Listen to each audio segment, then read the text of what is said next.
नमस्कार, सगरमाथा प्राइम न्यूजमा स्वागत छ। म भूपाल लुइटेल।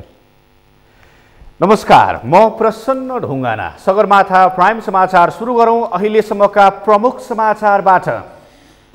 आज सम्पन्न राष्ट्रिय सभा सदस्य उपनिर्वाचनमा स्वतन्त्र उम्मेद्वार खिमलाल देवकोटा विजयी। नेकपा एमालेका उम्मेद्वार रामबहादुर थापा 1074 मतान्तरले पराजित। कोभिड-19 सङ्कट व्यवस्थापन केन्द्र सीसीएमसी खारेज गर्न नेकपा माओवादी केन्द्रको माग। विज्ञ सहितको सर्वदलीय समिति बनाउन सुझाव। कोरोना संक्रमणले नेपालमा पछिल्लो 24 घण्टामा 190 जनाको मृत्यु, 8305 जना नयाँ कोरोना संक्रमित थपिए। केही दिन यता भारतमा कोरोना संक्रमितको संख्या घट्दो, पछिल्लो 24 घण्टामा 2,76,000 बढीमा संक्रमण पुष्टि। र मैत्रीपूर्ण फुटबलका लागि नेपाली टोली इराक जाँदै, टोलीले जेठ 15 गते मैत्रीपूर्ण खेल खेल्ने एन्फाको भनाई।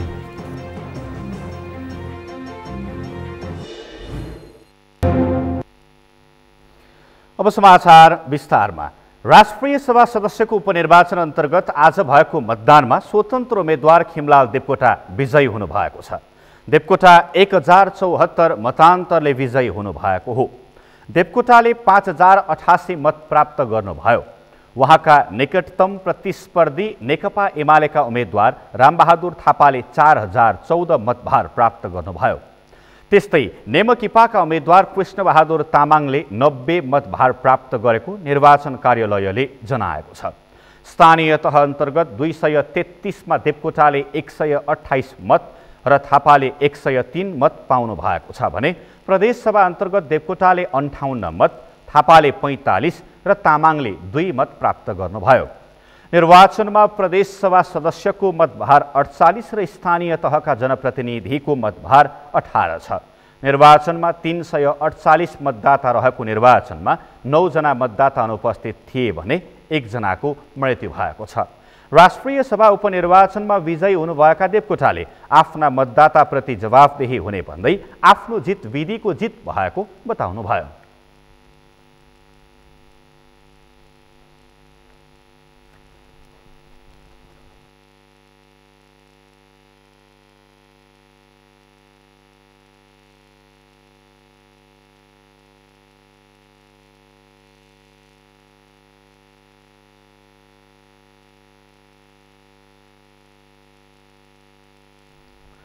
राष्ट्रिय सभा सदस्य थापाले दल परिवर्तन गरेपछि रिक्त पदमा थापा आफै स्वतन्त्र उम्मेद्वार डाक्टर खिमलाल देवकोटा र नेमकिपाका कृष्णबहादुर तामाङले उम्मेदवारी दिनुभएको थियो। निर्वाचनमा बागमती प्रदेशका 110 सांसद र 119 स्थानीय तहका प्रमुख र उपप्रमुख मतदाता छन्।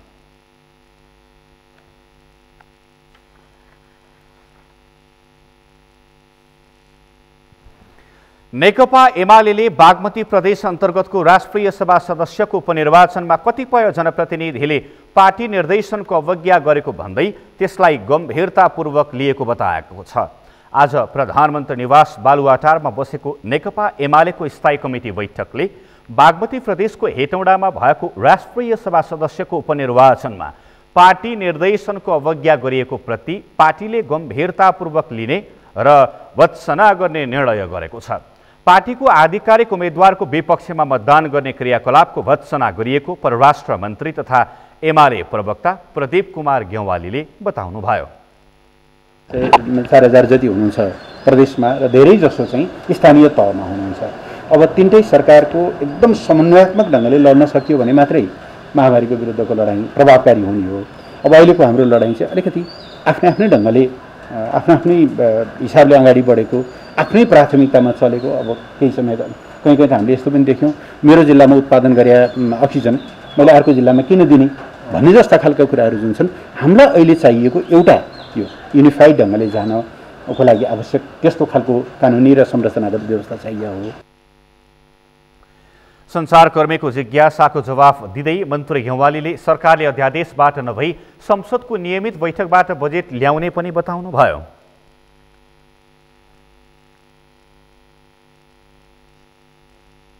अत्यावश्यकीय सामग्रीहरू जहाँ जुनसुकै जस्तोसुकै अवस्थामा पाउँदाखेरि पनि सरकारले खरिद गर्न सकोस् त्यो ढङ्गको चाहिँ हामीलाई यी केही कुराहरू चाहिएका छन् जसका लागि हामीले छलफल गरिरहेका छौँ। यी सबै कुरा स्वास्थ्य सङ्कटकाल लगाउँदैमा समाधान भइहाल्छन् त भन्दा त्यसमा अलिक तर्कसङ्गत ढङ्गले आयो यो कुरा सहयोग गर्छ स्वास्थ्य सङ्कटकालले भन्यो भने सरकार त्यसमा छलफल गर्न तयारै छ। मन्त्री गेवालीले तत्काल देशमा स्वास्थ्य सङ्कटकाल नलगाइने पनि स्पष्ट पार्नुभयो। आजको स्थायी कमिटी बैठकमा प्रधानमन्त्री ओलीलाई कोभिड-19 विरुद्धको भ्याक्सिन लगायत अन्य आवश्यक वस्तुहरूको लागि अन्तर्राष्ट्रिय सहायता परिचालन गर्न र ती चिजहरूको शीघ्र आपूर्तिका लागि थप पहल गर्न एकीकृत ढङ्गले स्वास्थ्य प्रणालीलाई अगाडि लैजानका निमित्त सङ्घीय सरकार, प्रदेश सरकार र स्थानीय सरकारबीच समन्वयको जरुरी भएको हुँदा आवश्यक पर्दा नयाँ कानुनी व्यवस्था गरेर भए पनि नयाँ संरचना बनाएर भए पनि कदम चाल्न सुझाव दिएको पनि मन्त्री गेवालीले जानकारी दिनुभयो।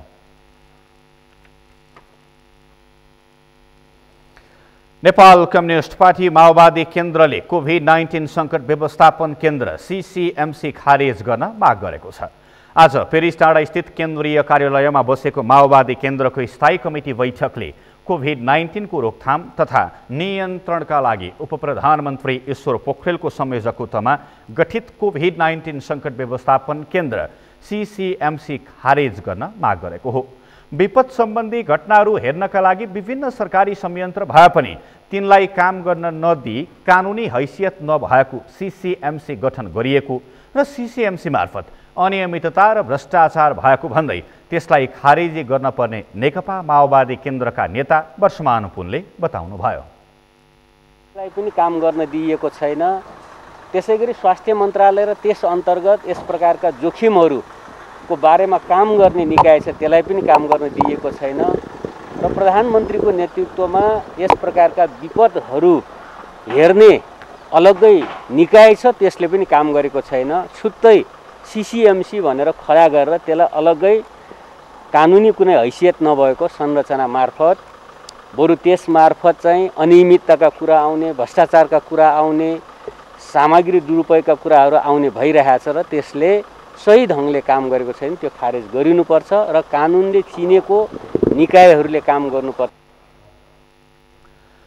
माओवादी केन्द्रले सरकार एक्लैको प्रयासले कोभिड-19 को रोकथाम तथा नियन्त्रण सम्भव नहुने भन्दै प्रधानमन्त्रीको नेतृत्वमा विज्ञ तथा नागरिक समाज समेतका संलग्नतामा सर्वदलीय र सर्वपक्षीय समिति बनाउन पर्ने पनि बताएको छ। प्रधानमन्त्रीको नेतृत्वमा सर्वदलीय सर्वपक्षीय समिति बनाएर त्यसले सबै जनशक्ति, राजनीतिक दलहरू, वैज्ञानिक समुदाय, विज्ञ समुदाय, त्यसैगरी चाहिँ नागरिक समाज लगायतका सम्पूर्ण क्षेत्रलाई यसमा परिचालन गर्नुपर्छ। कोरोनासँगको युद्धकै रूपमा यसलाई युद्ध स्तरमा नै र आम जनसमुदायलाई सबै पक्षलाई परिचालन गर्नेदेखि काम गर्नुपर्छ। त्यसो गर्न सकिएन भने सरकारकै प्रयत्नले यो सम्भव छैन।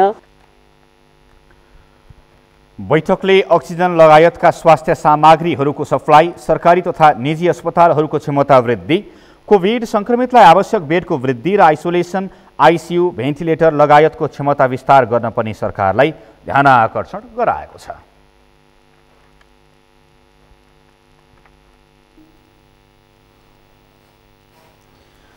प्रमुख प्रतिपक्षी दल नेपाली काङ्ग्रेसले कोभिड-19 को रोकथाम तथा नियन्त्रणका लागि ध्यानआकर्षण गराउँदै प्रधानमन्त्री केपी शर्मा ओलीलाई ज्ञापन पत्र बुझाएको छ। नेपाली काङ्ग्रेसका सभापति शेरबहादुर देउवा नेतृत्वको काङ्ग्रेस प्रतिनिधि मण्डलले आज सिंहदरबार स्थित प्रधानमन्त्री तथा मन्त्री परिषदको कार्यालयमा पुगेर ज्ञापन पत्र बुझाउनु भएको हो। 15 बुँदे ज्ञापन पत्र बुझाउँदै काङ्ग्रेस सभापति देउवाले जनतालाई कोरोना सङ्क्रमणबाट बच्न खोपको सुनिश्चितता गर्न तथा खोप आयातका लागि कूटनीतिक पहल तीव्र पार्न ध्यानआकर्षण गराउनु भएको छ। नेता प्रकाश शरण महतले खोप आपूर्ति गर्ने व्यवस्था बिचौलिया रहित र पारदर्शी ढङ्गले गराउन पनि माग गरिएको जानकारी दिनुभयो। सभापति शेरबहादुर देउवाज्यूको नेतृत्वमा हामीले भेट्यौँ। प्रधानमन्त्रीसँगै उहाँसँग आउनुभएका स्वास्थ्य मन्त्री, अर्थमन्त्री लगायतको टोलीसँग हाम्रो छलफल भयो। नेपाली काङ्ग्रेस पार्टीको तर्फबाट शेरबहादुर देउवाज्यूले, हाम्रो पार्टी सभापतिज्यूले प्रधानमन्त्रीलाई यो कोभिड-19 को उपचार र रोकथामको विषयलाई लिएर गम्भीर ध्यानाकर्षण गराएको छ। काङ्ग्रेसले पहिलो चरणमा स्वास्थ्य सामग्री आपूर्तिमा देखिएको अनियमितता र भ्रष्टाचार तथा अहिले भ्याक्सिन आपूर्तिमा देखिएको कमिसन तन्त्रको छानबिन गर्न पनि माग गरेको छ। अक्सिजन कन्सन्ट्रेटर, अक्सिजन प्लान्ट र अक्सिजन सिलिन्डरको आपूर्तिलाई सहज, पर्याप्त र पारदर्शी बनाउन मुलुकभरका अस्पतालहरूमा बेड, अक्सिजन, आइसियु र भेन्टिलेटर सहितका आवश्यक स्वास्थ्य कर्मीको व्यवस्था गर्न सरकारको ध्यान आकर्षण गराएको नेता महतले बताउनुभयो। सङ्क्रमणबाट बालबालिकालाई जोगाउन विशेष सचेतना अभियान चलाउँदै बालबालिकाका लागि छुट्टै आइसियु बेड लगायत अत्यावश्यक उपचारका पूर्वाधार तयार राख्न पनि माग गरिएको छ। बढीभन्दा बढी पिसिआर परीक्षण गर्न र स्वाब सङ्कलन गर्न घुम्ती टोलीको व्यवस्था गरी छिटो परीक्षणको नतिजा दिनुपर्ने, निजी अस्पतालहरूले चर्को शुल्क असुलेको भन्दै तिनको नियमन गर्नुपर्ने तथा निम्न आय भएकाहरूलाई निःशुल्क उपचारको व्यवस्था गर्नुपर्ने, अक्सिजन लगायत आवश्यक औषधिहरूको आपूर्तिमा देखिएको कार्टेलिङ, कालोबजारीलाई तत्काल रोक्न पनि ज्ञापन पत्रमा माग गरिएको छ। यस्तै ज्ञापन पत्रमा कोभिड-19बाट प्रभावित श्रमिकवर्ग, श्रमजीवी पत्रकार, साना तथा मध्यम स्तरका व्यवसायीको जीवन निर्वाहलाई लक्षित गरी आर्थिक प्याकेज ल्याउन, बन्द रहेका उद्योगको पुनरुत्थानका लागि पुनर्कर्जा र ब्याजमा सहुलियत दिने व्यवस्था मिलाउन पनि भनिएको छ। त्यसैगरी हरेक प्रदेशमा सुविधा सम्पन्न अस्पताल र हरेक जिल्लामा न्यूनतम सुविधायुक्त स्वास्थ्य पूर्वाधारको सुनिश्चितता गर्नुपर्नेमा पनि काङ्ग्रेसले जोड दिएको छ। यस्तै सीमा नाका र अन्तर्राष्ट्रिय हवाई अड्डाबाट आवत जावत गर्नेहरूको पिसिआर परीक्षण गर्नुको साथै स्वास्थ्य मापदण्डको पालनाबारे नियमन गर्न र विदेश जाने श्रमिकहरूको पिसिआर परीक्षणमा गरिएको कार्टेलिङको अन्त्य गर्न समेत माग गरिएको छ।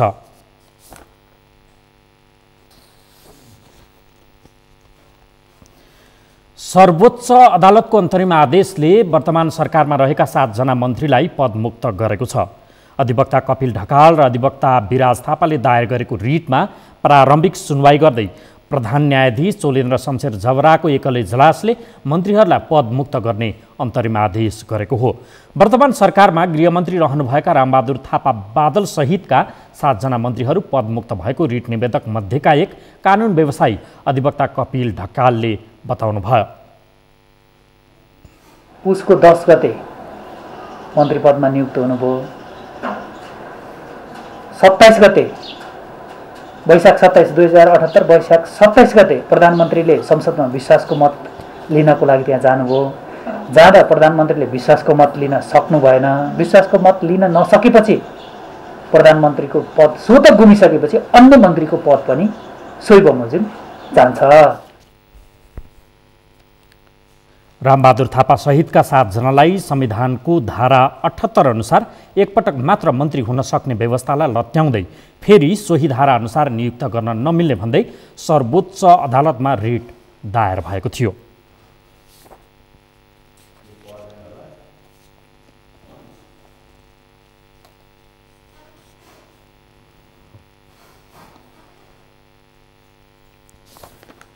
लमजुङमा 24 घण्टामा साना ठुला गरी 86 पटक भूकम्पको धक्का महसुस गरिएको छ। जिल्लाको मर्स्याङ्दी गाउँपालिका स्थित भुलभुले केन्द्रबिन्दु बनाएर बुधबार बिहान 5:42 5.8 रेक्टर स्केलको भूकम्प गएता आज बिहानसम्म 86 पटक भूकम्पको धक्का महसुस भएको राष्ट्रिय भूकम्प मापन तथा अनुसन्धान केन्द्रले जनाएको छ। केन्द्रका अनुसार यस अवधिमा 4 रेक्टरभन्दा माथिका 6वटा, 2 र सोभन्दा कम रेक्टरका 82वटा भूकम्पको धक्का गएको छ। 4 भन्दा माथि बुधबार बिहान 5:42 5.8 रेक्टर स्केलको, यसैगरी 8:16 4, 8:17 4.1, 8:26 5.3, बुधबार राति 9:23 4 र 10:39 4.5 रेक्टर स्केलको भूकम्प गएको केन्द्रले जनाएको छ। यस विषयमा थप कुराकानी गर्न यति बेला हामीसँग लमजुङबाट हाम्री संवाददाता शान्ता कमली टेलिफोन सम्पर्कमा हुनुहुन्छ। शान्ताजी सुन्दै हुन्छ? भूकम्प यही बेला कोभिडको मार छ, एकातर्फ जनता निषेधाज्ञा पालना गरेर बसिरहेका छन्, अर्कोतर्फ भूकम्प गए पछाडि त्यहाँ क्षति पनि भयो। तिनीहरूको व्यवस्थापन कसरी भइरहेको छ त्यो बताइदिनुहोस् न।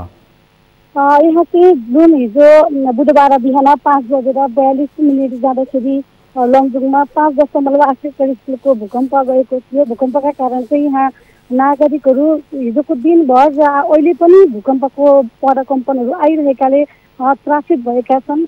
यो निषेधाज्ञा यसै त कोभिडको कारणले निषेधाज्ञा भएर घरबाट बाहिर ननिस्केका नागरिकहरू पुनः सडकमा आउन बाध्य भएका छन्। यहाँ मानिसहरू कोभिडले डराइरहेका थिए भने पुनः भूकम्पको त्रासले झन् डराएर घर बाहिर बसिरहेका छन्। अझै भन्नुपर्दा त आज रातभरि लमजुङका स्थानीय बेसी सह नगरपालिका अनि त्यसै गरी मर्सिङदी गाउँपालिका र दोर्दी गाउँपालिकाका स्थानीयहरू रातभर जागराम बस्न बाध्य भएका छन्। यहाँ आएको पराकम्पनका कारण विभिन्न घरहरूमा फेरि पुनः क्षतिको संख्या पनि शान्ताजी त्यो बुझियो। जस्तो मैले तपाईँलाई सोधेको छु, जस्तो भूकम्प गयो, एक त कोभिडका कारण मानिसहरू निषेधाज्ञाका कारण घरभित्र थन्किएका छन्, भूकम्प पछाडि धेरैको घरवास छैन, अझै पनि डरले कतिपय बाहिर बस्नुपर्ने अवस्था छ। तिनको व्यवस्थापकीय पाटो प्रशासनले के गरिदिएको छ? बाहिर फेरि पानी पनि परिरहेको परिस्थिति छ, कसरी व्यवस्थापन भएको छ? यहाँ चाहिँ जिल्ला प्रशासन कार्यालय, प्रहरी र स्थानीय सरकारहरू यति बेला जुन यो भूकम्पले घर भत्किएका ठाउँमा मलमपट्टी लगाउनको लागि त्रिपाल अनि त्यसपछि लिएर गएर प्रशासनले राहत पनि वितरण गरेको छ। आज मात्र जिल्ला प्रशासन कार्यालयले जिल्लाको दोर्दी गाउँपालिका र बेसी सह नगरपालिकाका 6वटा घरमा 15,000 रुपियाँ आर्थिक सहयोग गरेको छ भने तिनीहरूलाई त्रिपाल र खाद्यान्न पनि वितरण गरेको भनेर प्रमुख जिल्ला अधिकारीले हामीलाई खबर गर्नुभएको थियो र उहाँहरू अहिले त्रिपाल मुनि बस्न बाध्य हुनुभएको छ भूकम्प गएपछि र यसका लागि अहिले चाहिँ जिल्ला प्रशासन कार्यालय र स्थानीय सरकारले केही राहतहरू वितरण गरिरहेको छ। यही बेला चाहिँ जस्तो अब अर्कोतर्फ हामी कहाँ त महामारीको सङ्क्रमणको यत्रो धेरै डर छ, निषेधाज्ञामा धेरै जसो जिल्लाहरू पुगेको अवस्था छ, त्यहाँ भूकम्प पछाडि मानिसहरूको एक खालको भागदौड त्रासको वातावरण सिर्जना भएको छ। को कोभिडवाला को नन कोभिडवाला छुट्याउने अवस्था पक्कै छैन। त्यसका लागि कुनै क्राइटेरिया निर्धारण छ त? त्यस्तो केही ख्याल गरिएको अवस्था? यहाँ चाहिँ निषेधाज्ञा भए पनि अब घरभित्र बस्दाखेरि सुरक्षित भइन्छ भन्दा पनि अझै भूकम्पका कारणले बाहिर जानुपर्ने भएकाले नागरिकहरू निषेधाज्ञाको पनि पालना गर्न सकिरहेका छैनन्। किनकि आफ्नो ज्यान बचाउनको लागि कोरोनाको पनि कुनै यहाँ यति बेला कोरोनाको भन्दा पनि भूकम्पकै डरले यहाँ सङ्क्रमणको जोखिम झन् फैलन्छ कि भन्ने एउटा स्थानीयहरू कोही डराइरहेका छन् भने कुनै डराएर पनि बाहिर आइरहेका छन्। उनीहरूले भनेका छन् यस्तो सङ्क्रमण बढ्छ भन्दा पनि तर रातभरि सुत्न नसकेर उनीहरू अब भिड मान्छेहरू जम्मा भएर एक ठाउँमा बाहिर बस्ने, कतै सडकमै अब सटरमै सुत्न बाध्य भएका छन्। शान्ताजी, प्रशासनले जो प्रभावितहरू छन् भूकम्पबाट उनीहरूलाई इमिडिएटली गर्नुपर्ने त्यस्तो कुनै देखिन्छ राहतको काम या अरू केही उनीहरूको केही गुनासो होला नि, त्यस्तो केही छ? जस्तै प्रशासनले चाहिँ जुन यो कोरोनाका कारणले डाटाहरू जुन यो भूकम्पको पुरा क्षति कति भएको छ, मानिसहरू बस्नु नमिल्ने गरेर कति घरहरू भएका छन् भनेर जुन यो तथ्याङ्क निकाल्दाखेरि ढिलाइ भएको भनेर स्थानीय जुन भूकम्प पीडितहरूले गुनासो गरिरहेका छन् र यता प्रशासनले चाहिँ कोभिडका कारणले जुन यो सङ्क्रमणका कारणले चाहिँ धेरै ठाउँमा पुगेर चाहिँ यो तथ्याङ्क सङ्कलन गर्न चाहिँ स्वास्थ्य मापदण्ड अपनाउनु पर्ने भएकाले ढिलाइ भएको भनेर भनिरहेको छ भने त्यतिखेर भूकम्प पीडितहरू चाहिँ डाटा सङ्कलनमा अलिकति ढिलाइ भएको र हामीले चाहिँ राहत पाउँदाखेरिसम्म त कहाँ बस्ने के खाने भन्ने उनीहरूले एउटा चिन्ताले पनि पीडा दिन थालेको छ। हवस् शान्ताजी, महत्त्वपूर्ण तपाईँको यो संवाद समयको लागि हामी तपाईँलाई धेरै धेरै धन्यवाद भन्छौँ। उहाँ थियो हाम्री लमजुङ संवाददाता शान्ता कमली। खासमा लमजुङमा भूकम्प पछाडिको पराकम्प पनि जाने क्रम अझै रोकिएको छैन। बुधबार बिहानबाटको भूकम्प पछाडिका पराकम्पले अझै पनि मानिसहरू त्रासमा छन्। कतिपयलाई अझै राहत नपुगेको र अप्ठ्यारो अवस्थामा बिताउनु परेको गुनासो बढिरहँदा त्यसको व्यवस्थापकीय प्रक्रिया के छ लगायतको विषयमा हामीले उहाँसँग कुराकानी गऱ्यौँ। प्राइम न्युजमा बेला भएको छ ब्रेक अघि मुख्य समाचार। कोरोना सङ्क्रमणबाट नेपालमा थप 190 जनाको मृत्यु, 8,305 जना सङ्क्रमित। कर्णालीका अस्पतालमा जटिल प्रकृतिका कोरोना सङ्क्रमित बिरामीको चाप, बेड भए पनि अक्सिजनको चरम अभाव। र भारतमा आएको ताउते चक्रवातका कारण नेपालको मौसममा बदली, मुलुकका अधिकांश क्षेत्रमा वर्षा असर अझै केही दिन रहने। विश्रामपछि पुनः स्वागत छ। अब बाँकी समाचार। नेपालमा कोरोना संक्रमणका कारण पछिल्लो 24 घण्टाको अवधिमा 190 जनाको मृत्यु भएको छ। स्वास्थ्य तथा जनसङ्ख्या मन्त्रालयले जनाए अनुसार कोरोना संक्रमणबाट पछिल्लो 24 घण्टामा 190 जनाको मृत्यु भएको छ, जसअनुसार कोरोनाका कारण देशभरमा हालसम्म मृत्यु हुनेको सङ्ख्या 5847 पुगेको छ। पछिल्लो 24 घण्टामा 8305 जनामा कोरोना संक्रमण पुष्टि भएको छ। देशभरमा 21695 आरटी-पीसीआर र 392 एन्टिजेन परीक्षण गरिएकोमा 8305 जनामा कोरोना संक्रमण पुष्टि भएको मन्त्रालयले जनाएको छ। यो सँगै हालसम्म कोरोना संक्रमितको सङ्ख्या 4,88,645 पुगेको छ। यीमध्ये 1,15,852 जना सक्रिय संक्रमित छन्। काठमाडौँमा 2,600, ललितपुरमा 403 र भक्तपुरमा 229 जना गरी उपत्यकामा 3,232 जना संक्रमित थपिएका छन्। पछिल्लो 24 घण्टामा देशभर 6,543 जना कोरोना संक्रमण मुक्त भएका छन्। यो सँगै हालसम्म देशभरमा कोरोना जित्नेको सङ्ख्या 3,66,946 पुगेको छ। निको हुनेको दर 75.1% रहेको छ। दर्शक, नेपालमा कोरोना संक्रमणका कारण पछिल्लो 24 घण्टाको अवधिमा मात्र 190 जनाको मृत्यु भएको छ भने त्यही अनुसारको कोरोना संक्रमितहरू थपिराखेको अवस्था पनि छ। विशेष गरी विभिन्न जिल्लाहरू, सीमासँग जोडिएका त्यस्ता जिल्लाहरूमा कोरोना संक्रमितहरूको सङ्ख्या दिन प्रतिदिन बढिराखेको हामी देख्न सक्छौँ। पछिल्ला केही दिन यता हामी जिल्लामा रहेका हाम्रा संवाददाताहरूसँग जिल्लाको अवस्था के कस्तो छ भन्ने विषयमा कुराकानी गरिरहेका छौँ। आज पनि त्यसै क्रमलाई निरन्तरता दिँदै झापातर्फ लाग्दैछौँ। झापामा हाम्रा संवाददाता पूजन घिमिरे प्रत्यक्ष टेलिफोन सम्पर्कमा हुनुहुन्छ। पूजनजी। हजुर प्रसन्नजी, आजको अपडेट के छ हामीलाई सुनाइदिनुहोस् न। प्रसन्नजी, झापामा आज 218 सहित हालसम्म 8704 जना व्यक्तिहरूमा कोरोना भाइरसको सङ्क्रमण पुष्टि भइसकेको छ भने अहिले पनि झापाका 3478 जना सक्रिय सङ्क्रमित रहेका छन्।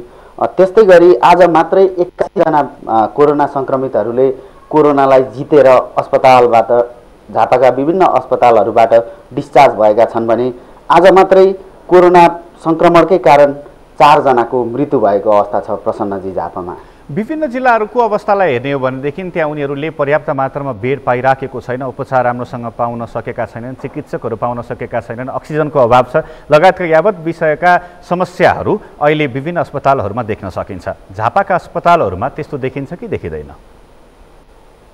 प्रसन्नजी, पक्कै पनि यहाँले भने जस्तै खास गरेर राजधानी लगायत देशैभरि अस्पतालका बेडहरू, अक्सिजन, भेन्टिलेटरहरूको अभावको अवस्था छ। यद्यपि झापामा भने अहिलेसम्म अन्यत्र जस्तो बेडकै अभाव झेल्नु परेको अवस्था चाहिँ छैन। तथापि एकमात्र मेची प्रादेशिक अस्पताल भद्रपुरमा अहिले जम्मा 75 वटा चाहिँ सङ्क्रमितहरूको उपचार बेडमध्ये 25 वटामा मात्रै अक्सिजन बेड रहेको छ। त्यसकारणले गर्दा सरकारी अस्पतालमा चाहिँ अहिले अक्सिजन सहितको बेडको अभाव, अन्य निजी अस्पतालहरूमा चाहिँ अक्सिजनको पर्याप्तता नै छ झापामा भने अन्यतिर जस्तो अहिले अक्सिजनकै अभावमा उपचार नपाएको अवस्था चाहिँ छैन झापामा प्रसन्नजी। हामीले यहाँसँग केही दिन अगाडि कुराकानी गर्दै गर्दाखेरि काँकरभिट्टा नाकाबाट नेपालतर्फ आउनेहरू छन् भन्ने कुरा यहाँले गर्नुभएको थियो। अब अहिले त्यहाँ निषेधाज्ञामा थप कडाइ गरिएको छ। यो अवस्थामा भारतबाट नेपाल आउनेहरू छन् कि छैनन्? प्रसन्नजी, गएको आइतबारबाट आगामी ज्येष्ठ 16 गते बिहान 6 बजेसम्मका लागि हाम्रो सिमाना जोडिएको बङ्गाल सरकारले, वेस्ट बङ्गाल सरकारले पनि त्यहाँ कडा किसिमको लकडाउन गरेको छ। त्यही कारणले गर्दा अहिले भारततिरबाट नेपालतिर आउने मानिसहरूको सङ्ख्या चाहिँ एकदमै कम भएको छ। दैनिक 100 देखि 150 को सङ्ख्यामा आइरहेका नेपालीहरू अहिले चाहिँ 20 देखि 30 जना मात्रै नेपाल भित्रिरहेको अवस्था छ भने नेपालबाट भारततर्फ जानेलाई पूर्ण रूपमा बन्द गरिएको छ। अहिले बङ्गाल सरकारले चाहिँ भारत प्रवेश निषेध गरेको अवस्था छ। त्यस्तै गरेर झापामा पनि 1 गतेबाट चाहिँ 6 गते मध्यराति 12 बजेसम्मका लागि लागू हुने गरेर कडा किसिमको निषेधाज्ञाको आदेश जारी गरेको थियो जिल्ला प्रशासन कार्यालयले भने त्यसलाई अझै 1 हप्ता थप गर्दै जिल्ला प्रशासन कार्यालयले आगामी 14 गतेसम्म मध्यराति 12 बजेसम्मका लागि कडा किसिमको निषेधाज्ञा जारी गरेको छ। यो हिसाबले हेर्दाखेरि पनि अहिले हाम्रो सिमाना जोडिएको वेस्ट बेङ्गाल र भारतको वेस्ट बेङ्गाल र नेपालतिर दुवैतर्फ चाहिँ निषेधाज्ञा जारी भएको कारणले अहिले सीमा नाका मार्फत हुने ओहोर दोहोर चाहिँ ठप्प प्राय छ भनेर भन्न सकिन्छ प्रसन्नजी। हस्, समग्र जानकारीका लागि यहाँलाई धन्यवाद। सुरक्षित रूपमा रिपोर्टिङ गर्दै गर्नुहोला। दर्शकवृन्द, उहाँ हुनुहुन्थ्यो झापाबाट हाम्रा संवाददाता पूजन घिमिरे।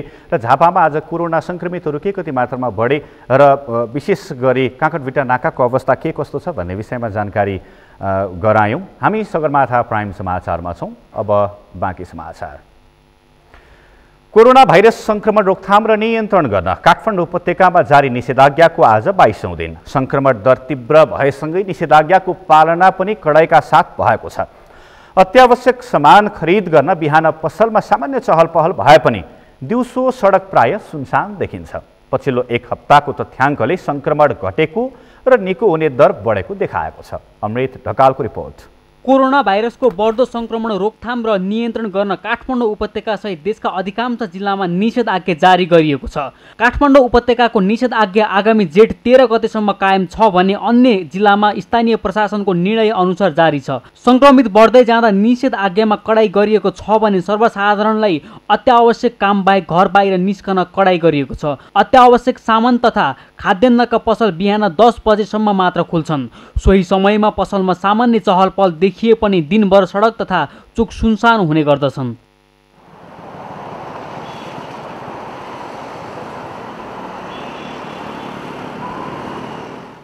स्थानीय प्रशासनले निषेधाज्ञालाई थप कडाई गर्न बेला बेला अनुगमन पनि गरिरहेको छ। अब तिनटै जिल्लाका प्रमुख जिल्ला अधिकारीहरू बसेर यो गत 16 गतेदेखि जारी गरेको निषेधाज्ञालाई चाहिँ निरन्तरता दिँदै 29 गतेसम्म थियो, त्यसलाई चाहिँ थप 15 दिन चाहिँ बढाउने निर्णय गरेको छ। अब यो 15 दिनको हिसाबले जेठको 13 गते राति 12 बजेसम्म कायम हुनेछ।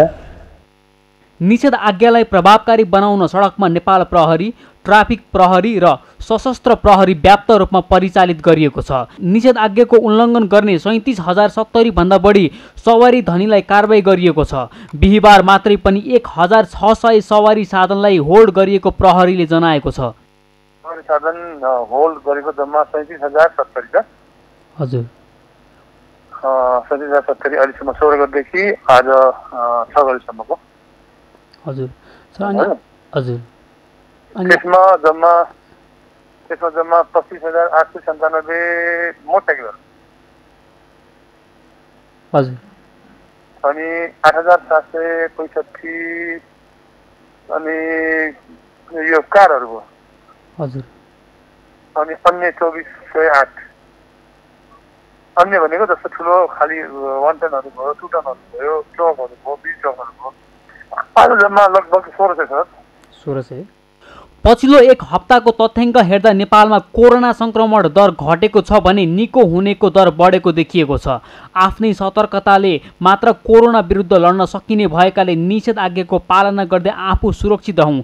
सगरमाथा टेलिभिजनका लागि क्यामेरामा सन्तोष छेत्रीका साथमा अमृत ढकाल, काठमाडौँ।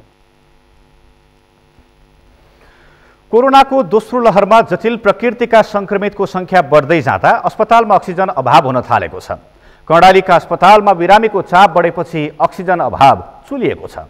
अस्पताल सञ्चालकहरूले अक्सिजन आपूर्ति बढाउने व्यवस्था गर्न सरकारसँग माग गरेका छन्। सुर्खेतबाट दिल बहादुर खत्रीको रिपोर्ट। जटिल प्रकृतिका संक्रमितको संख्या बढ्दै गए पनि प्रदेश अस्पताल सुर्खेतमा बेड अभाव भने छैन। तर अक्सिजन अभावले भने कोरोनाका नयाँ बिरामी भर्ना गर्न सकस भइरहेको छ। दैनिक करिब 150 देखि 200 सिलिन्डर अक्सिजन आवश्यक पर्ने भए पनि 70 मात्र उपलब्ध हुँदा बिरामीको उपचारमा कठिनाई भइरहेको अस्पतालका निर्देशक डाक्टर डम्बर खड्का बताउँछन्। अक्सिजन प्लान्टको उत्पादन क्षमताले 50 देखि 55 जना बिरामीलाई अक्सिजन दिन पाइरहेका छौँ। 15वटा अक्सिजन कन्सन्ट्रेटर छन्, त्यसले 15 जनालाई जम्मा 70 जनालाई हामीले अक्सिजन दिएर औषधि गर्न सक्छौँ। तर सिकिस्त बिरामीलाई त्यो अक्सिजनको क्यापासिटीले हामीलाई चाहिँ पुग्दैन, त्यो अक्सिजन प्लान्टको क्यापासिटीले पुग्दैन। किन भन्दाखेरि तिनीहरूलाई एकदम हाई फ्लो अक्सिजन चाहिन्छ, 15 लिटर मिनिमम पनि चाहिन्छ। त्यस्तो कारणले हामीलाई सिलिन्डरको अक्सिजन कमसेकम अहिलेको बिरामीलाई 10 जना चिकित्सक बिरामीलाई राख्दा पनि दिनमा चाहिँ नि 100 सिलिन्डर हामीलाई उनीहरूको लागि चाहिँ आवश्यकता पर्छ। अक्सिजन आपूर्तिको व्यवस्था सहज बनाउन सके प्रदेश अस्पतालमा करिब 200 जना बिरामीलाई भर्ना गर्न सकिने क्षमता रहेको छ। बिरामी बढ्दो चापलाई मध्यनजर गर्दै हाई फ्लो अक्सिजन दिनुपर्ने बाहेक अन्य संक्रमितलाई होम आइसोलेसनमा बस्न डाक्टर खड्काको सुझाव छ। अलिकति नातिदिनु होला, अलिकति घरमै चाहिँ योगा गर्ने, अलिकति चाहिँ लामो लामो सास फेर्ने, नातिने, मानसिक रूपमा तनाव नलिने, स्वस्थ खाना खाने, आत्तिएर अलिकति केही छटपटाएर त्यस्तो चाहिँ केही पनि नगरिदिनु होला। हामी चाहिँ नि हाम्रो चाहिँ नि अस्पतालको नम्बरमा फोन गर्नु होला, हाम्रो डाक्टरहरू छन् उहाँहरूको नम्बरमा फोन गर्नु होला, उहाँले के सल्लाह दिनुहुन्छ, के औषधि सेवन गर्ने भन्नुहुन्छ, त्यही अनुसार औषधि खाएर घरमा बस्दिनु होला। समुदाय स्तरमै फैलिसकेको कोरोना संक्रमणका कारण मृत्यु संख्या कर्णालीमा बढिरहेको छ। कोभिडका कारण हालसम्म 163 जना भन्दा बढीको मृत्यु हुनुका साथै प्रदेशभर 5000 भन्दा बढी सक्रिय संक्रमित रहेका छन्। तत्काल अक्सिजन आपूर्तिलाई व्यवस्थित गर्न सके मृत्युदर घट्नुका साथै उपचारमा सहजता आउने प्रदेश अस्पतालका corona focal person doctor KN पौडेलको भनाइ छ। हामीलाई अस्पताललाई चाहिने अक्सिजन चाहिँ पर्याप्त मात्रामा ल्याइदिन सके मात्र पनि हामी धेरैभन्दा धेरै बिरामी राख्न सक्छौँ भन्ने लागेको छ। फरक छ एउटा त पहिलो कुरा मैले भन्ने गरेको छु, सङ्क्रामक धेरै छ। फ्यामिलीमा एकजनालाई भयो भने सम्पूर्ण परिवार नै सङ्क्रमित भएको अवस्था छ। यसो गर्दाखेरि सङ्क्रमित बिरामी पनि धेरै र चिकित्सक बिरामी पनि डेफिनेटली धेरै भइरहेको अवस्था छ भने अर्को चाहिँ 30 देखि 50 वर्षको उमेर समूहलाई बढी प्राणघातक रूपमा देखिएको छ। यो कारणले गर्दाखेरि यङ पेसेन्ट अलि जवान उमेरलाई बढी सङ्क्रमण गर्ने, बढी ज्यान लाने देखिरहेको अवस्था छ भने अस्पतालमा पनि चाप चिकित्सक बिरामी धेरै हुनाले बढी चाप भएको र अक्सिजनको आवश्यकता पनि फर्स्ट वेभमा हामीले अक्सिजन चाहिन्छ भनेर सुनेकै थिएन भने सेकेन्ड वेभमा चाहिँ अक्सिजनको कमी छ भनेर सबै ठाउँ सुनिरहनु भएको छ। पूर्व तयारी हुन नसक्दा कोरोनाको दोस्रो लहर सुरु भएसँगै अक्सिजन अभावले प्रदेश अस्पतालको क्षमता साँघुरिँदै गएको छ। अस्पतालको आफ्नै अक्सिजन प्लान्टबाट करिब 70 जनालाई पुग्ने उत्पादन भए पनि तत्कालको मागलाई आपूर्ति सहज बनाउँदै सबै पक्षको तत्परता आवश्यक देखिन्छ। सगरमाथा टेलिभिजनका लागि सुर्खेतबाट दिलबहादुर खत्रीको रिपोर्ट। कोरोनाको दोस्रो लहरमा जटिल प्रकृतिका संक्रमितको संख्याहरू बढ्दै जाँदा अस्पतालमा अक्सिजनको अभाव हुन थालेको छ। यो विभिन्न ठाउँहरूको समस्या, विभिन्न अस्पतालहरूमा यो समस्या उस्तै छ, जिउका त्यौँ नै छ। तर कर्णालीका अस्पतालमा बिरामीको चाप बढेपछि अक्सिजनको अभाव चुलिएको छ। थप जानकारी हाम्रा संवाददाता दिलबहादुर खत्रीसँग लिँदैछौँ। दिलबहादुरजी, हजुर प्रसन्नजी, कहिलेदेखि यो समस्या त्यहाँ उत्पन्न भयो? यो कर्णालीमा अक्सिजनको अभाव त सुरुदेखि नै थियो। यसको पछाडिको एउटा मेन रिजन के थियो भने कर्णालीमा यो कोरोना रोकथाम नियन्त्रणका लागि पर्याप्त तयारी नहुँदाखेरि अक्सिजन नै चाहिन्छ भन्ने खालका कुराहरू जानकारी नभएको कारणले कर्णालीका लागि अक्सिजन अभाव अहिले चरम यो प्रदेश राजधानी सुर्खेत सहित कर्णालीका 10 वटा जिल्लाहरूमा तमाम अहिले चाहिँ ठुलो अभाव देखिएको छ।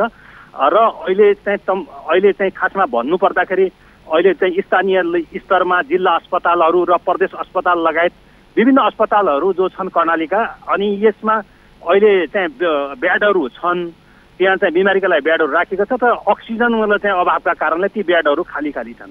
यसको अब त्यो अक्सिजन नहुँदाखेरि अहिले चाहिँ जटिल प्रवृत्तिका बिमारीहरूको संख्या दिन प्रतिदिन बढिरहेको कारणले। दिलबहादुरजी, यहाँलाई मैले विषयमा रोकेँ। अहिले तपाईँले जुन समस्या छ भनेर यहाँले चाहिँ उल्लेख भन्दै गर्दाखेरि त्यसको निम्ति जुन अक्सिजनको अभाव छ त्यसलाई पूर्ति गर्नका निम्ति स्थानीय निकाय या भनौँ स्थानीय प्रशासनले प्रयास चाहिँ के गर्दैछ?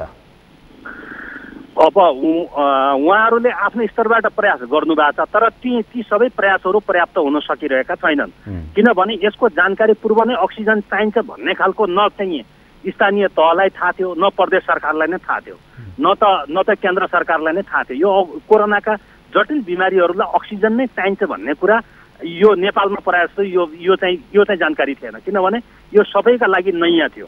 यो बिमारी सबैका लागि नयाँ भएकै कारणले अहिले चाहिँ कोरोना सङ्क्रमितलाई पनि अक्सिजन चाहिँदो रहेछ भन्ने कुरा अहिले यो हाम्रो प्र्याक्टिसबाट थाहा भएको कारणले गर्दाखेरि अहिले अब विभिन्न स्थानीय तहदेखि लिएर अहिले चाहिँ विभिन्न सङ्घ संस्थाहरू र व्यक्तिहरू समेत अक्सिजन चाहिँ व्यवस्थापनमा जुटिरहेको अवस्था छ। कर्णालीमा देख्नुहुन्छ भने तपाईँ अहिले चाहिँ विभिन्न सङ्घ संस्थाहरूले अक्सिजन कसरी जुगाड गर्ने भन्नेतर्फ मतलब चाहिँ सबैको ध्यान केन्द्रित भएको देखिन्छ र यसका लागि प्रदेश सरकारले पनि ध्यान त केन्द्रित भयो तर 1 2 3 गरेर उनीहरूले काम गरेर होला नि त। विशेष गरी कतिपय त्यस्तै जिल्लाका अस्पतालहरू जहाँ चाहिँ अक्सिजनको पर्याप्तता छैन, अक्सिजनको अभाव छ, त्यस्ता उनीहरू चाहिँ धेरै टाढा गएर भए पनि गाडी लिएर गएर भए पनि उनीहरूले अक्सिजन लिएर राखेको अवस्था छ भने त्यहाँ चाहिँ ठ्याक्कै यो काम चाहिँ किन गर्न सकेन भन्ने कुरा हो। अहिले अब त्यो कुरा सबैका लागि नयाँ भएको कारणले अहिले सबै स्थानीय तहहरूले कर्णालीका सबै मतलब चाहिँ 79वटै मतलब स्थानीय तहहरूले अहिले प्रयास मतलब सुरु गरेका छन्। अक्सिजन मतलब सङ्कलन गर्ने, अक्सिजन केन्द्रहरू सहित राख्ने र कोरोना अस्पतालहरू, विशेष अस्पतालहरू निर्माण गर्ने र यो त अघिल्लो चोटिको पहिलो चरणको कोरोनाबाटै उहाँहरूलाई थाहा भएको कुरा हो। अहिले दोस्रो चरणमा नि उहाँहरूले त्यो खालको व्यवस्थाको मतलब चाहिँ अहिले तीव्रतर गतिमा लाग्नु भएको छ र आफ्नो स्थानीय तहमा आएका बजेट र प्रदेशमा पनि आएको ठुलो बजेटभरि अहिले कोरोना रोकथाम नियन्त्रणमै खर्च मतलब गरिएको छ। तपाईँले त्यहाँका बिरामीहरूका आफन्तहरूसँग पनि केही कुराकानी गर्नुभयो होला, उनीहरूको गुनासो चाहिँ के छ, के गर्दै हुन्थ्यो जस्तो उहाँहरूको केही धारणा होला नि त, होइन? बुझ्नुभयो? अब अहिले बिमारीहरूको सबैभन्दा पीडित अब जो कोरोना सङ्क्रमितहरूको एउटा गुनासो के हो भने सरकारले जब यो गर्छ, जब भइसकेपछि गर्छ, अब अहिले जबसम्म सरकारले त्यो गर्ने निर्णय गर्छ तबसम्म जो प्रक्रिया पुरा गरेर अब चाहिँ बिमारीसम्म त्यो अक्सिजनको सिलिन्डर पुर्याउन उसलाई कम्तीमा केही नभए 3 महिना लाग्नेछ। अब यो 3 महिनाको प्रोसेसमा तबसम्म बिमारी मरिहाल्छ, उसलाई बिमारीलाई 24 घन्टामा चाहिन्छ, आधा घन्टामा मतलब अक्सिजन चाहिन्छ। अब सरकारले ल्याउँछ 1 महिना पछि ल्याउँछ, 2 महिना पछि ल्याउँछ, 3 महिना पछि मतलब जो प्रक्रिया छ, जो सरकारको जो यो पैसा बजेट विनियोजन गरेर अब त्यो एउटा सरकारी मतलब चाहिँ सिस्टमबाट एकदम क्विकली मतलब चाहिँ त्यो रिलिफ गर्ने खालको सरकारसँग कुनै त्यस्तो खालको जाडुको छडी छैन। त्यसले गर्दाखेरि बिमारीमा के छ भने सरकारले गर्न चाहिरहेको छ तर सरकार ती पीडित मतलब चाहिँ त्यो व्यक्तिसम्म पुग्न त्यो समय लागिरहेको अवस्था हो। समग्र जानकारीका लागि यहाँलाई धन्यवाद। दर्शकवृन्द, उहाँ हुनुहुन्थ्यो हाम्रा संवाददाता दिल बहादुर खत्री, हामीसँग कुरा गर्दै विशेष गरी कर्णालीका अस्पतालमा बिरामीको चाप बढेपछि अक्सिजन अभाव चुलिएको छ, यसै विषयमा केन्द्रित रहेर हामीले कुराकानी गर्यौं।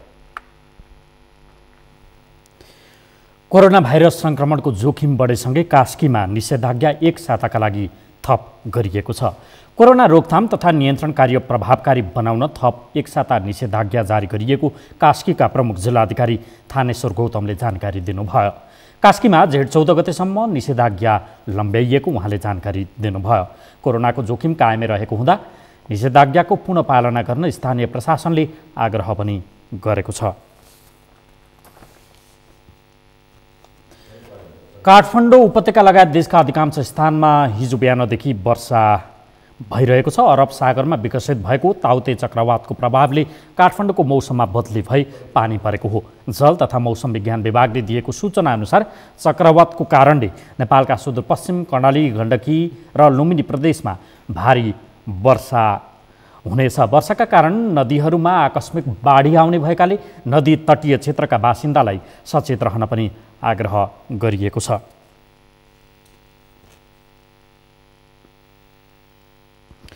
समाचारमा फेरि एकैछिन विश्राम अघि केही दिन यता भारतमा कोरोना संक्रमितको संख्या घट्दो, पछिल्लो 24 घण्टामा 2,76,000 बढीमा संक्रमण। र मैत्रीपूर्ण फुटबलका लागि नेपाली टोली इराक जाँदै, टोलीले जेठ 15 गते मैत्रीपूर्ण खेल खेल्ने।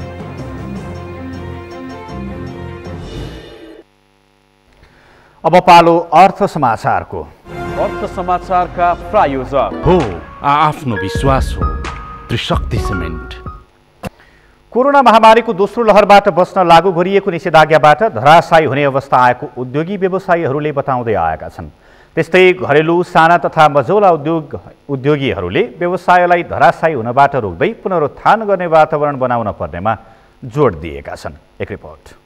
कोभिड-19 को संक्रमणको पहिलो लहरको क्रममा नै लामो समयसम्मको बन्दाबन्दीका कारण मर्कामा परेको व्यवसाय पुरानै लयमा फर्काउन नपाउँदै दोस्रो लहरमा गरिएको बन्दाबन्दीले थला परेको भन्दै निरन्तरताको लागि सरकारले विशेष प्याकेज घोषणा गरिनुपर्ने माग उनीहरूले गरेका छन्। साना तथा मझौला व्यवसाय महासंघ नेपालका प्रथम उपाध्यक्ष इनु पौडेलले 2076 चैत्रदेखि नै साना तथा मझौला व्यवसाय मारमा परेकाले शून्यको अवस्थाबाट व्यवसाय सुरु गरिनुपर्ने अवस्थामा पुगेको व्यवसाय पुनरुत्थानका लागि विशेष प्याकेजको व्यवस्था गरिनुपर्ने बताइन्। उनले कोभिड-19 को संक्रमणको जोखिम घटेर बजार सामान्य बनेपछि कर लगायतका शुल्क तिर्न गरी सरकारले व्यवस्थापन गरिनुपर्नेमा जोड दिनुभयो। अब त्यो बेलादेखि ग्रसित भएर आएको हाम्रो व्यवसाय साना तथा मझौला उद्यमीहरू उद्योगहरू जुन ग्रसित भएर आयो नि त्यति बेलादेखि आएको थियो। पुस मङ्सिरको लास्टदेखि पुसको फर्स्ट विकदेखि चाहिँ अलिकति अब हो कि त अब चाहिँ हाम्रो व्यवसाय रनिङमा जान्छ कि त अब हाम्रो व्यवसायले केही गति लिन्छ कि त भनेर भन्ने बेलामा जब गति लिन मात्रै थालिसकेको थियो। जम्मा 4 महिना त हामीले काम गर्न पायौँ होइन। पुस माघ फागुन चैत वैशाखदेखि फेरि चाहिँ लकडाउन भइहाल्यो। अब यत्रो महामारी भइरहेछ, यत्रो मान्छे मरिरहेछन्, यस्तो भइरहेछ होइन। अब यो अवस्थामा चाहिँ नि साना तथा मझौला व्यवसायहरूलाई ठुलो मर्का परेछ। नेपाल घरेलु तथा साना उद्योग महासङ्घका कार्यवाहक अध्यक्ष उमेश सिंहले सरकारले व्यवसाय पुनरुत्थानका लागि विशेष प्याकेजको व्यवस्था नगरे विस्थापित भएर ठुला घरानाका उद्योगमा कामदार बन्नुपर्ने अवस्था सिर्जना हुने बताए। धेरै उद्योगीहरू पलायन भइसके, धेरै उद्योगीहरूले आफ्नो उद्योग छोडेर अब अर्को पेसामा लागिसके, ट्रेडिङ बिजनेसमा लागिसके। म अब नाम के भनौँ, ठुला औद्योगिक घरानाहरूले मतलब हाम्रा सरकारले दिएका मतलब सेवा सुविधाहरू प्राप्त गर्छन्, तर हामी उद्योगीहरूलाई, हामी लघु घरेलु साना उद्योगीको जुन सरकारले हेर्नुपर्ने नजर त्यो चाहिँ राम्रो अहिलेसम्म हामीले पाएका छैनौँ। कोभिड-19 संक्रमणको पहिलो लहरको बेला चालु आर्थिक वर्षको बजेटमा सरकारले घोषणा गरेको पुनर्कर्जा र राहत प्याकेज घरेलु तथा साना र मझौला उद्योगले पाउन नसकेको गुनासो उद्योगीको छ। पुनः कर्जाबाट ठुलो औद्योगिक घरानाले मात्र फाइदा उठाउने गरेको तथा महिला उद्योगीका लागि भनिएको 15 लाख रुपियाँको बिना धितो सहुलियत कर्जा पनि वास्तविक उद्योगीले पाउन नसकेको गुनासो उनीहरूले गरेका छन्। साना तथा मझौला व्यवसाय महासङ्घ नेपालका प्रथम उपाध्यक्ष पौडेलले महिला उद्यमीका लागि सरकारले 15 लाख रुपियाँ बिना धितो ऋण उपलब्ध गराउनु पर्ने भने पनि बैंकहरूले धितो माग्ने गरेकाले समस्या भएको बताइन्। यो साना तथा मझौला व्यवसायले नि वर्गीकरण चाहिँ गर्नै पर्छ पुँजी अन्तर्गत होइन। साना तथा भने हाम्रो 25 करोडसम्मकोलाई चाहिँ नि साना तथा मझौला व्यवसाय भनेर मानिएको छ होइन। औद्योगिक नीतिले त्यो गरेको छ। त्यसकारण चाहिँ नि हाम्रो लगानी अनुसार भनौँ न, लगानी अनुसार चाहिँ उहाँहरूले चाहिँ नि ब्याज दर घटाउने, सहुलियत दिने कुरालाई चाहिँ बजेटमा नै हामीले समावेश गरेर वर्गीकरण गरेर होइन। त्यो वर्गीकरण गरेर यतिदेखि यति पुँजी लगानी गरेकोलाई यो यतिसम्म गर्ने, योभन्दा माथिकोलाई यतिसम्म गर्ने भनेर स्टेप बाई स्टेप वर्गीकरण गरेर चाहिँ नि उहाँहरूले हामीलाई मिना गर्ने कुराहरू पनि त्यही अनुसारले छुट्याएर जाने चाहिँ बजेटमा व्यवस्था गर्यो भने अझै हामीलाई राहत हुन्छ। नेपाल घरेलु तथा साना उद्योग महासङ्घका कार्यवाहक अध्यक्ष सिंहले सरकारले घोषणा गरेको राहत कार्यक्रम कागजमा मात्र सीमित रह्यो भने उद्योगीहरू पलायन हुने स्थिति उत्पन्न हुने भएकाले पुनर्कर्जा र सहुलियत कर्जा लक्षित वर्गमा पुर्याउनु पर्ने बताए। हामीले 2 वर्षको नवीकरण शुल्क छुट हुनुपर्छ कमसेकम भनेर त्यो हामीले नवीकरण गर्दाखेरि लाग्ने दस्तुरको 100% छुट हुनुपर्छ भनेर हामी माग गर्दैछौँ र यो पनि हुनुपर्छ, नीति कार्यक्रममा अहिले लागू गर्नुपर्ने छ भने मैले यहाँ अनुरोध गरेँ।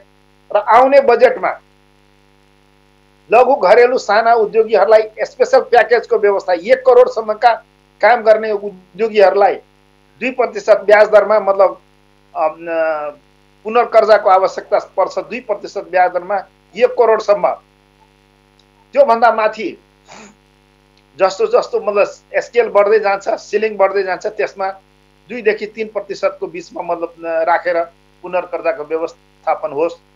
25 करोडसम्मको लगानीमा खुलेको उद्योगहरूलाई सरकारले साना तथा मझौला उद्योग अन्तर्गत राखेको छ। त्यसैगरी 25 करोड रुपियाँ भन्दा बढी स्थिर पुँजी भएको उद्योगलाई ठुला उद्योग अन्तर्गत राखिएको छ।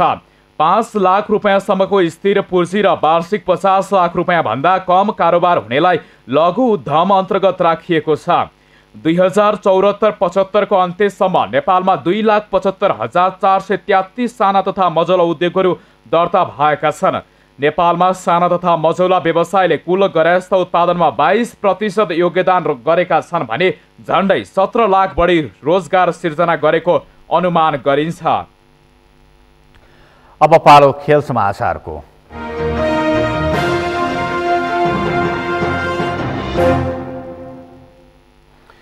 इराकसँगको मैत्रीपूर्ण खेलमा राम्रो नतिजा निकाल्ने लक्ष्यका साथ राष्ट्रिय फुटबल टोलीको प्रशिक्षण सुरु भएको छ। नेपाली फुटबल टोली मैत्रीपूर्ण खेल खेल्न आगामी मङ्गलबार इराक जाँदैछ। उतैबाट विश्वकप छनौट अन्तर्गत बाँकी रहेका 3 खेल खेल्न नेपाल इराकबाटै तटस्थ स्थल कुवेत प्रस्थान गर्नेछ। त्यसका लागि नेपाली फुटबल टोलीमा धेरै परिवर्तन हुँदा टोलीमा नयाँ अनुहारको इन्ट्री भएको छ भने केही पाका खेलाडीले आराम पनि पाएका छन्। कुवेतमा हुने छनौटको बाँकी खेल अन्तर्गत नेपालले जेठ 20 गते चाइनिज ताइपे, जेठ 24 गते जोर्डन र जेठ 28 गते अस्ट्रेलियासँग प्रतिस्पर्धा गर्ने तालिका छ। उक्त छनौट खेल खेलेपछि टोली जेठ 29 गते फर्किने तालिका छ।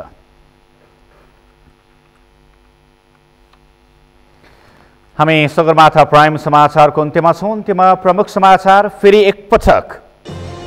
आज सम्पन्न राष्ट्रिय सभा सदस्य उपनिर्वाचनमा स्वतन्त्र उम्मेद्वार खिमलाल देवकोटा विजयी। नेकपा एमालेका उम्मेद्वार रामबहादुर थापा 1074 मतान्तरले पराजित। कोभिड-19 सङ्कट व्यवस्थापन केन्द्र CCMC खारेज गर्न नेकपा माओवादी केन्द्रको माग।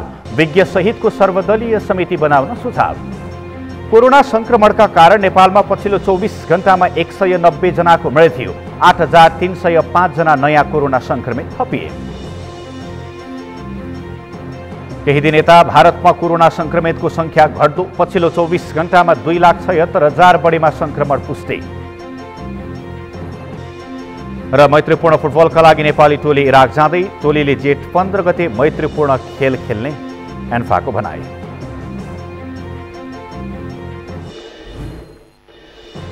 हवस् त सगरमाथा समाचार अहिलेलाई सकियो। तपाईँ समाचार बुलेटिनका सगरमाथा टेलिभिजनका सम्पूर्ण कार्यक्रम www.sagarmatha.tv मा पनि पढ्न र हेर्न सक्नुहुनेछ। साथै युट्युबमा youtube.com/sagarmathatv नेपालमा हेर्न सक्नुहुनेछ। तपाईँ हामीलाई फेसबुकमा पनि facebook.com/stv नेपालमा फलो गर्न सक्नुहुनेछ। समाचारको शिखर, नेपालको गौरव, नेपालको पहिलो न्युज च्यानल सगरमाथा टेलिभिजन हेर्दै गर्नुहोला। नमस्कार।